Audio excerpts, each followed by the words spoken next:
Nii, tere tulemast siia Indiaani külla. Oleme taas siis ette valmistamas siin 3 hõimu laagrit ja siin oleme siis ühes ööbimistelgis. Nagu sa näed, meil on küttepuud ja meil on ahi ja meil on mõned magamisasemed, aga laagri toimumise ajaks saab see siin natuke olema teistmoodi ja meil on siin kasvataja Liisi. Tere tulemast!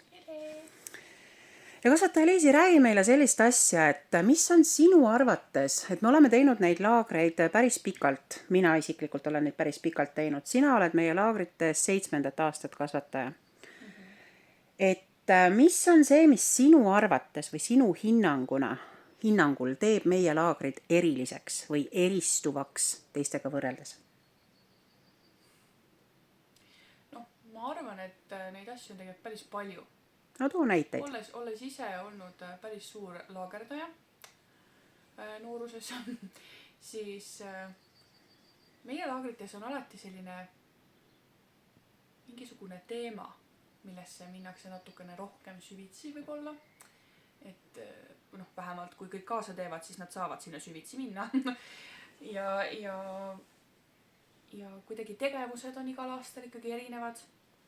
Et väga palju on olnud selliseid laagreid, kuhu lähed mitmel aastal ja iga aasta tehakse täpselt samu asju. Et ma arvan, et see on üks põhiline erinevus, miks see võib-olla noortele ka iga aasta võiks täiesti sobilik koht olla, kuhu laagrisse tulla, sest me teeme iga kord erinevaid asju. Mitte kunagi me ei korda. Või vähemalt sellisel kujul ei korda. Just, me teeme midagi iga kord teistmoodi. Nii, aga siis nüüd on võib-olla paslik küsida seda, et millist väärtust laagrilapsed siis 3 hõimu laagrist saavad või mida see laager neile annab, kui nad otsustavad siia tulla 10. kuni 14. augustini? No, tänu sellele laagrile tugevdab laps oma sidet loodusega.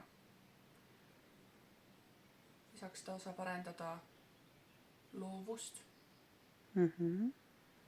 ja muidugi õppida tegema koostööd teistega, aga samas saab õppida ka kohalolu ja iseendaga olemist samamoodi. Ja lõpuks oleks ju kena, kui laps saab aru, et ta on osa millestki suuremast. Just, aitäh sulle! Ja sina lapsevanem, kui sa sattusid praegu seda videot vaatama või kuulama ja sul tekkis suurem huvi, siis klõpsa siin kaasas olevale lingile ja saad rohkem teada. Ilusat päeva sulle!